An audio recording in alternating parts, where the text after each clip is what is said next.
નમસ્કાર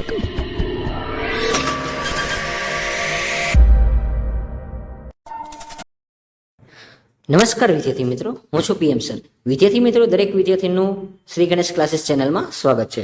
આજે આપણે વાત કરવાના છીએ જે તમારે પેપર છે તેના વિશે. તો આજે તમારે જે કોર્પોરેટ ફાઇનાન્શિયલ રિપોર્ટિંગનું જે પેપર છે તેના માટે આપણે ચેપ્ટર અત્યારે લઈ આવ્યા છીએ ઇન્ફ્લેશન અકાઉન્ટિંગ. હવે આ જે યુનિટ છે એ ખૂબ જ અગત્યનું છે અને ખૂબ જ ઇઝી છે. આમાં તમારે 20માંથી 20 માર્ક પણ આવી શકે છે. હવે અહીં આપણે દાખલાની શરૂઆત કરી. Following is the balance sheet of Krishna company as on 31 March 2016. હવે વિદ્યાર્થી મિત્રો, એ કંપની તમને આપેલી છે ક્રિષ્ના કંપનીનું છે. 31 માર્ચ 2016 રોજનું પાકું સરવૈયું તમારે કહેવાશે. હવે ઘણા બધા વિદ્યાર્થી મિત્રો ગુજરાતી માધ્યમમાં હોય છે. તો વિદ્યાર્થી મિત્રો, અહીંયા હું તમને એનું ટ્રાન્સલેટ કરીને આપું છું. તમે એકવાર ખાસ તમે જુઓ. પછી નીચે સેમ રકમ જ હોય છે, એટલે એની ગણતરી તમે જાતે પ્રેક્ટિસ કરી શકો છો. એટલું નોર્મલ ઇંગ્લિશ તો તમને ખબર પડવી જ જોઈએ. એટલે તમે વ્યવસ્થિત ગણતરી કરો. મેં તમને જે ભલે ઇંગ્લિશમાં આપેલો છે, તમે ઇંગ્લિશમાં એકવાર ગણીને પછી નીચે ગુજરાતી તમે લખી નાખો તો પણ ચાલશે. એટલે તમે એની પ્રેક્ટિસ કરી શકો છો. કારણ કે હું ડબલ ટાઈમ રાઇટિંગ કરું તો મારો પણ સમય છે એ વેડફાય છે. એટલા માટે તો ખાસ એકવાર આ જે ઇંગ્લિશ મીડિયમના વિદ્યાર્થી હોય છે એના માટે શું થાય કે એ લોકોને થોડુંક ટફ પડતું હોય છે, એટલે આપણે ઇંગ્લિશમાં લખીએ છીએ. અને ગુજરાતીમાં તો બહુ સહેલું જ હોય છે. એટલે તમે જેથી કરીને તમે ઇંગ્લિશના જે વર્ડ છે એને તમે ગુજરાતીમાં હું ટ્રાન્સલેટ કરું, તમે ટીક આઉટ કરજો. એવું લાગે તો તમે આની પ્રેક્ટિસ કરો અને દાખલાની રકમ છે તમે સ્ક્રીનશોટ લઈ લો. પછી તમે એને પ્રેક્ટિસ કરતા જાઓ. સમ ગણો, કયા કયા તમારે સ્ટેટમેન્ટ બનાવવા છે એ તમે ખાસ જોવો.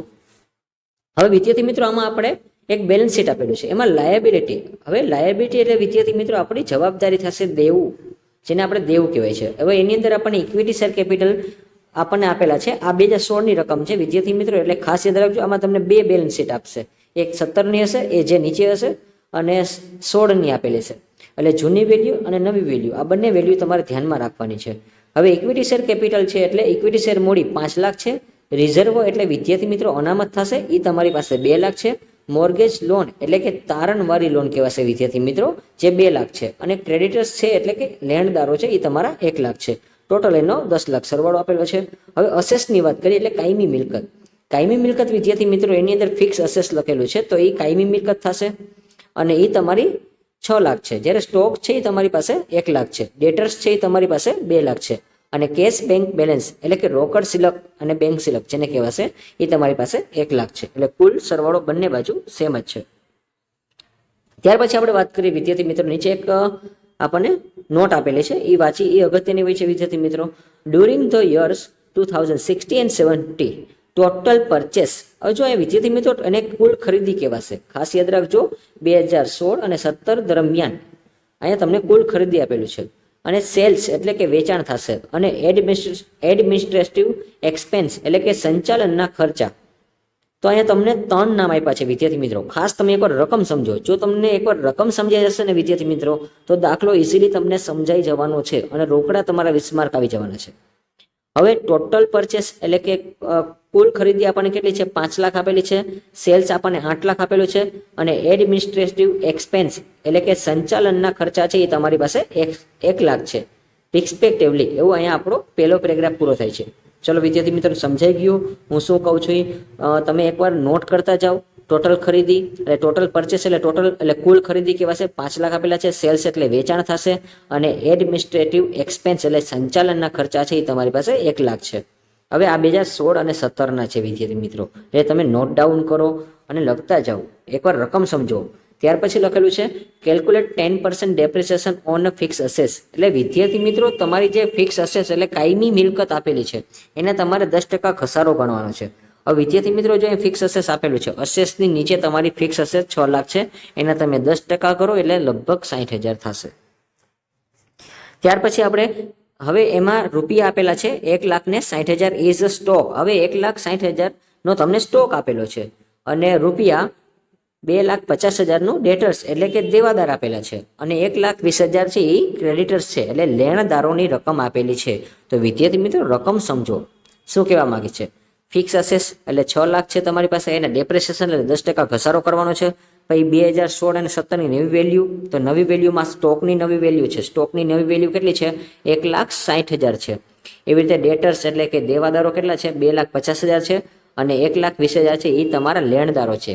ક્રેડિટર્સ એટલે લેણદાર થશે. અને 2,70,000 છે એ છે કેશ ઓન હેન્ડ એટલે કે રોકડ સિલક કહેવાશે વિદ્યાર્થી મિત્રો, હાથ પર રોકડ કહેવાશે.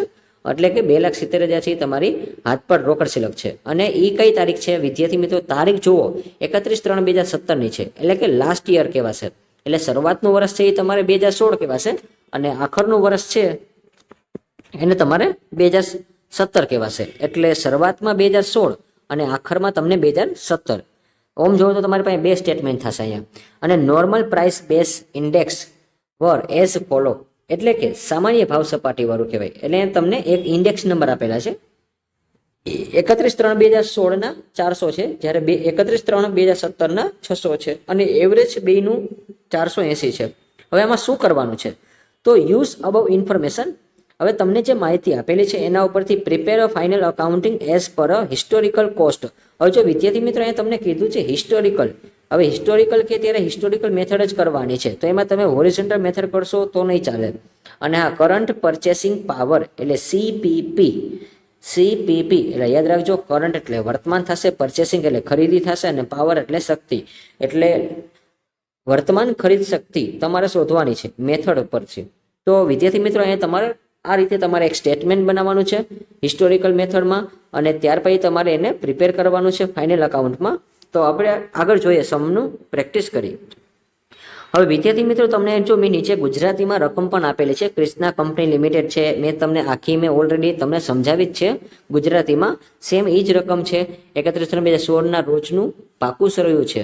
અને ઇક્વિટી શેર મૂડી 5 લાખ છે, અનામત છે આપણી પાસે 2 લાખ છે, તારણવાળી લોન 2 લાખ છે અને લેણદારો છે આપણી પાસે 1 લાખ છે. એટલે આ બધું 2016 નું કોષ્ટક છે. કાયમી મિલકત આપણી પાસે કેટલી છે તો કે 6 લાખ છે, સ્ટોક 1 લાખ છે, દેવાદાર 2 લાખ છે અને રોકડ અને બેંક એટલે 1 લાખ છે. હવે 2016 અને 17 દરમિયાન કુલ ખરીદી આપણી પાસે 5 લાખ છે, વેચાણ આપણી પાસે 8 લાખ છે અને સંચાલન એટલે એડમિનિસ્ટ્રેટિવ એક્સપેન્સ એ આપણી પાસે 1 લાખ છે. હવે કાયમી મિલકત એટલે કે એના ઉપર 10% ઘસારો કરો, તો કાયમી મિલકત જો અહીંયા લખી છે મિલકતની નીચે 6 લાખ છે આપણી, એના 10% ઘસારો કરો એટલે 60,000 ઘસારો લાગે.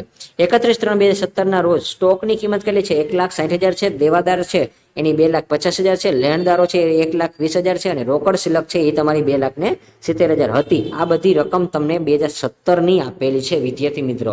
બીજો જે પેરેગ્રાફ છે એ તમે ખાસ એકવાર યાદ રાખજો. સામાન્ય ભાવ સપાટી વાળું આપણે અંક જોઈ તો 2016 નું આપણી પાસે 400 છે, 2017 માં આપણી પાસે 600 છે અને એવરેજ બેનું કાઢી તો 480 થશે. ઉપરની માહિતીને આધારે ઐતિહાસિક પડતર પદ્ધતિ તમારે શોધવાનું છે. વર્તમાન એટલે કે કરંટ અને ખરીદી એટલે પરચેસિંગ અને શક્તિ એટલે પાવર થશે. અને મુજબ ભાવ સપાટીમાં થયેલ ફેરફારની અસરો આપ વાર્ષિક હિસાબ તૈયાર કરો. તો આપણે અહીંયા વાર્ષિક હિસાબ તૈયાર કરવાનો છે અને લાસ્ટમાં તમારે સીપીપી બનાવવાનું છે. તો વિદ્યાર્થી મિત્રો આપણે જોઈએ તો અહીંયા ટ્રેડિંગ અકાઉન્ટમાં જો વિદ્યાર્થી મિત્રો 4 વસ્તુ કોમન આપેલી છે. ઓપનિંગ સ્ટોક એટલે શરૂઆતનો સ્ટોક 1 લાખ રૂપિયા થશે, એ જે તમને 2016 નું કોષ્ટકમાં આપ્યું છે એ. અને ક્લોઝિંગ સ્ટોક છે એ તમને નીચે પેરેગ્રાફમાં આપેલું હતું એ 1,60,000 અને સેલ્સ છે આપણી પાસે વેચાણ, સેલ્સ એટલે વેચાણ થશે એની જમા બાકી હોય છે એ 8 લાખ આપેલું છે અને પરચેસ એટલે ખરીદી એ આપણી પાસે 5 લાખ છે. તો વિદ્યાર્થી મિત્રો જો ઓપનિંગ સ્ટોક તમને બતાવું છું 1 લાખ રૂપિયા મેં ક્યાંથી લીધો છે. હવે આ તમારું જે 2016 નું પાકું સરયું છે એમાં તમને સ્ટોકની વેલ્યુ આપેલી છે. કાયમી મિલકતની નીચે જુઓ 1 લાખ રૂપિયા આપેલા છે, એ તમારું ઓપનિંગ સ્ટોક કહેવાશે વિદ્યાર્થી મિત્રો. એટલે શરૂઆતનો સ્ટોક 1 લાખ છે અને આખરનો સ્ટોક છે વિદ્યાર્થી મિત્રો લખ્યું છે કાયમી મિલકતમાં 10% ઘસારો ગણી 31/3/2017. તો આ જે 2017 વાળું છે એ તમારી બધી આખરની બાકી કહેવાશે. તો એમાં તમને જોવો તો તમને સ્ટોકની કિંમત આપેલી છે, અહીંયા લખ્યું છે 31/3/2017 ના રોજ સ્ટોક 1,60,000 છે. તો એ આપણો ક્લોઝિંગ સ્ટોક કહેવાશે એટલે વેપાર ખાતામાં જમા બાજુ આવશે. એટલે અહીંયા તમારે 1,60,000 એટલે મેં લખ્યા છે. અને વેચાણની રકમ તો વિદ્યાર્થી મિત્રો તમને ખબર જ હોય છે અને ખરીદીની પણ તમને રકમ ખબર જ છે, જે નીચે આપેલી હતી એ જ મેં લીધેલી છે. અહીંયા શરૂઆતમાં જ આપણને કીધું હતું 2016 અને 17 વર્ષ દરમિયાન કુલ ખરીદ અને વેચાણ, કુલ ખરીદી આપણી પાસે 5 લાખ છે અને વેચાણ છે આપણી પાસે 8 લાખ છે. તો આ બે વસ્તુ છે એ વેપાર ખાતામાં આવશે, ખરીદી છે એ ઉધાર બાજુ આવશે અને વેચાણ છે એ જમા બાજુ આવશે. તો 3 વસ્તુ પૂરી થઈ જાય છે. અને મેં અહીંયા બંને સાથે બનાવેલા છે વિદ્યાર્થી મિત્રો, તમે સાથે બનાવો તો ચાલશે. હવે જમા બાજુનો સરવાળો એટલે કે વેચાણમાં 8 લાખ વત્તા 1,60,000 60,000, એનો સરવાળો કરો એટલે 9,60,000 આવશે. હવે એ 9,60,000 છે એ મારે સામે ઉધાર બાજુ લખવાના છે. અને હા, એમાંથી મારે બે વસ્તુ બાદ કરવાની છે. ઓપનિંગ સ્ટોક એટલે શરૂઆતનો સ્ટોક મને 2016નો 1,00,000 આપેલો છે, એ બાદ બાકી કરવાના છે. એટલે 960 માંથી તમે બાદ કરો 1,00,000 એટલે 8,60,000 થશે. અને પરચેસ એટલે કે ખરીદી એ તમારે 5,00,000 બાદ કરવાની છે. એટલે જે 8,60,000 તમારી પાસે આવે છે એમાંથી પાછા તમારે 5,00,000 છે એ બાદ કરવાના છે. એટલે 3,60,000 મળશે. એને કહેવાશે કાચો નફો, એટલે કે ગ્રોસ પ્રોફિટ કહેવાશે વિદ્યાર્થી મિત્રો. હવે ત્યાર પછી હું વાત કરું છું, એ મેં પ્રોફિટ અને લોસનું ખાતું બનાવ્યું છે. હવે એ છે મારી પાસે ઉધાર બાજુ, પણ એને હું જમા બાજુ લેતો આવીશ. એટલે P&L એકાઉન્ટમાં પ્રોફિટ અને લોસમાં, તો મારો પ્રોફિટ લોસમાં તમારે જમા બાજુ આવે તો 3,60,000 થઈ જશે. હવે આપણને એડમિનિસ્ટ્રેટિવ એક્સપેન્સ એટલે સંચાલનના ખર્ચા આપણને ઉપર આપેલા હતા વિદ્યાર્થી મિત્રો. એડમિનિસ્ટ્રેટિવ એક્સપેન્સ કેટલો છે આપણી પાસે? સંચાલનના ખર્ચા જો અહીંયા લખેલો જ છે વિદ્યાર્થી મિત્રો. આપણે જે કુલ ખરીદીને વેચાણવાળી જે પહેલી લીટી વાંચેલી હતી એની બાજુમાં છે સંચાલનના ખર્ચા. કેટલા છે? લાસ્ટમાં લખ્યું છે 1,00,000. એને કહેવાશે એડમિનિસ્ટ્રેટિવ એક્સપેન્સ. હવે એ મારી પાસે અહીંયા કેટલો છે તો કે P&L એકાઉન્ટમાં જોઈ લઉં તો એડમિનિસ્ટ્રેટિવ એક્સપેન્સ છે એ મેં એટલે કે સંચાલનના ખર્ચા 1,00,000 છે. અને ડેપ્રિસિએશન છે એ વિદ્યાર્થી મિત્રો કીધું હતું કુલ મિલકતના તમારે 10% કરવાના છે. તો કાયમી મિલકત જે તમને કીધી હતી, તો કાયમી મિલકત આપણી પાસે કેટલી છે વિદ્યાર્થી મિત્રો? અહીંયા 6,00,000 આપેલો છે. અને બીજી લીટીમાં એ લખ્યું છે, ઓમ ત્રીજી લીટી થશે પેરેગ્રાફ બીજો, કાયમી મિલકત પર 10% ઘસારો કરો. તો અહીંયા તમારે 10% એના કરવાના છે. એટલે જો કાયમી મિલકત 6,00,000 છે એને તમે 10% કરી નાખો વિદ્યાર્થી મિત્રો, એટલે તમને ખર્ચા મળી જશે. તો એ તમારા ખર્ચા છે એ બધા તમારે ક્યાં લખવાના છે? તો ખર્ચા જેટલા આવશે વિદ્યાર્થી મિત્રો એ તમારે P&L એકાઉન્ટમાં લખવાના છે. તો ડેપ્રિસિએશન છે તમને 60,00,000ના 6,00,000ના તમારે 10% કરો એટલે 60,000 આવશે. હવે 3,60,000 છે વિદ્યાર્થી મિત્રો, એમાંથી સંચાલનના ખર્ચા 1,00,000 તમારે બાદ કરવાના છે. ત્યાર પછી તમારે 60,000 બાદ કરવાના છે, એટલે તમને મળશે 2,00,000. આ તમારો નેટ પ્રોફિટ થશે. એટલે ખાસ યાદ રાખજો, અહીંયા તમારું ટ્રેડિંગ એકાઉન્ટ, P&L એકાઉન્ટ એટલે કે વેપાર ખાતું અને નફા નુકસાન ખાતું બંને પૂરું થાય છે. નેટ પ્રોફિટ એટલે ચોખ્ખો નફો. અને ત્યાર પછી બેલેન્સ શીટ બનાવવાની છે વિદ્યાર્થી મિત્રો. તો બેલેન્સ શીટ તો ખૂબ જ અગત્યની છે અને બહુ ઇઝી છે. તો અસેસમાં આપણે પહેલા જોઈએ, ફિક્સ અસેસ આપણી પાસે 6,00,000 હતા, એમાં ડેપ્રિસિએશન મેં ગણ્યો તો 60,000 બાદ કર્યો એટલે 5,40,000 મળ્યા. ક્લોઝિંગ સ્ટોક આપણને 2017નો જે લાસ્ટમાં અહીંયા આપણે મળ્યો હતો એ 1,60,000 મેં લીધો છે, કારણ કે એ હવાલામાં છે એટલે BSR થશે વિદ્યાર્થી મિત્રો. એ પણ તમને ખબર હોવી જોઈએ. એડજસ્ટમેન્ટમાં જે વસ્તુ આવશે એની BSR થશે. જો અહીંયા લખ્યું જ છે કાયમી મિલકતમાં 10% ઘસારો ગણો, તો એ આપણે પાકા સરમાં એક અસર આપી. બીજી અસર નફા નુકસાન ખાતામાં આપી છે, એટલે કે P&L એકાઉન્ટમાં. અને સ્ટોક આપણી પાસે 1,60,000 છે, એની પણ આપણે બે અસર કરી છે વિદ્યાર્થી મિત્રો. એક વેપાર ખાતામાં લખ્યું છે જમા બાજુ, અને બીજી અસર છે આપણે મિલકત લેણામાં ઉધાર બાજુ કરેલી છે, એટલે પાકા સરવૈયામાં. અને ત્યાર પછી દેવાદારની રકમ આપેલી છે નવી, અને લેણદારની રકમ. તો આ બધી રકમ તમારે ખાસ યાદ રાખવાની છે વિદ્યાર્થી મિત્રો. તો ડેટર્સ એટલે દેવાદાર અને કેશ બેલેન્સ એટલે કે રોકડ શિલક, એ બધી મેં નવી વેલ્યુ લીધેલી છે. 2017 આવશે વિદ્યાર્થી મિત્રો, ભૂલ છે મેં 2003 લખેલું છે એટલે તમે ભૂલ ન કરતા વિદ્યાર્થી મિત્રો. એટલે ખાસ અહીંયા યાદ રાખજો, આ જે દેવાદાર છે એ 2,50,000 છે, અને રોકડ શિલક જે છે એ 2,70,000 છે. અને લેણદારો છે એની પણ નવી વેલ્યુ 1,20,000 છે, તો એ પણ આપણે પાકા સરવૈયામાં લખી છે વિદ્યાર્થી મિત્રો 1,20,000. તો જો ફિક્સ અસેસ મેં પેલા ગોતી દીધી, ક્લોઝિંગ એટલે આખરનો સ્ટોક મેં ગોતી દીધો, એમાં નવી વેલ્યુ લીધી છે. ડેટર્સમાં આપણે દેવાદાર એટલે નવી વેલ્યુ લીધેલી છે 2017ની, અને રોકડ બેંક છે એ પણ આપણે 2,70,000 નવી વેલ્યુ લીધી છે. એટલે આનો સરવાળો તમારે કરવાનો છે. તો આનો સરવાળો 12,20,000 થશે. અને લાસ્ટમાં આપણે ઇક્વિટી શેર કેપિટલ જે 5,00,000 રૂપિયા આપણને શરૂઆતમાં આપેલા હતા, રિઝર્વ જો ન આપે તો જૂની વેલ્યુ લેવાની, આપે તો નવી વેલ્યુ લેવાની છે. આ યાદ રાખજો, જૂની વેલ્યુ ક્યારે લેવાની? જ્યારે નવી વેલ્યુ ન હોય તો જૂની વેલ્યુ એ જ નવી વેલ્યુ કહેવાશે. તો અહીંયા ઇક્વિટી શેર કેપિટલ એટલે કે શેર મૂડી કેટલી છે? ઇક્વિટી શેર મૂડી ત્યાં કોષ્ટકમાં તમને આપેલું છે વિદ્યાર્થી મિત્રો. ઇક્વિટી શેર મૂડી તમારી પાસે કેટલી છે? તો કે 5,00,000 છે. અને ત્યાર પછી આપણને અનામત, તો અનામત એટલે આપણે થશે રિઝર્વ, તો એ પણ 2,00,000 છે, એ પણ મેં બેઠે બેઠે મૂકેલી છે. તો અહીં બતાવી દઉં છું વિદ્યાર્થી મિત્રો. બે વસ્તુ મને મળી ગઈ છે લાયબિલિટીમાં, ઇક્વિટી શેર કેપિટલ અને રિઝર્વ. અને પ્રોફિટ અને લોસ અકાઉન્ટમાં મને જે 2,00,000 રૂપિયા મળ્યા છે એ મેં અહીંયા ઉપરથી લઈ આવ્યો છું. નેટ પ્રોફિટ જે મને ઉપર મળ્યો તો 3,60,000 માંથી મેં એડમિનિસ્ટ્રેશન એક્સપેન્સ બાદ કર્યો હતો અને ડેપ્રેશિએશન બાદ કર્યો તો 2 લાખ રૂપિયા જે મળ્યા હતા એ મેં નીચે જ લઈ આવ્યો છું. અને ત્યાર પછી સિક્યોર લોન એટલે તારણવાળી લોન જે એ પણ મેં કાચા સરવૈયામાંથી લીધેલી છે. અને ક્રેડિટર્સ એટલે લેણદારોની આપણને નવી વેલ્યુ આપી હતી એ મેં નવી લીધી છે. બાકી પહેલી, બીજી, ત્રીજી અને ચોથી 4 વિગત છે એ જૂની છે. જૂની વેલ્યુ એ જ નવી વેલ્યુ કહેવાશે. અને અહીંયા તમારો આ સમ છે એ વિદ્યાર્થી મિત્રો કમ્પ્લીટ થશે. પરંતુ હા, આમાં તમારે CPP બનાવવાનું છે વિદ્યાર્થી મિત્રો. એટલે કે થશે આ તમારી જે CPP છે એટલે એનું તમને ખબર હોવી જોઈએ, કરંટ પરચેસિંગ પાવર. એ તમારે જાતે સોલ્યુશન કરવાનું છે વિદ્યાર્થી મિત્રો, કારણ કે એ ખૂબ જ સહેલું હોય છે એટલા માટે. કારણ કે એ તમારે પ્રોફિટ અને લોસ અને નેટ પ્રોફિટ આપેલો છે એના ઉપરથી શોધવાનું હોય છે. અને જેટલા ખર્ચા આવેલા છે એ તમારે બાદ કરવાના છે.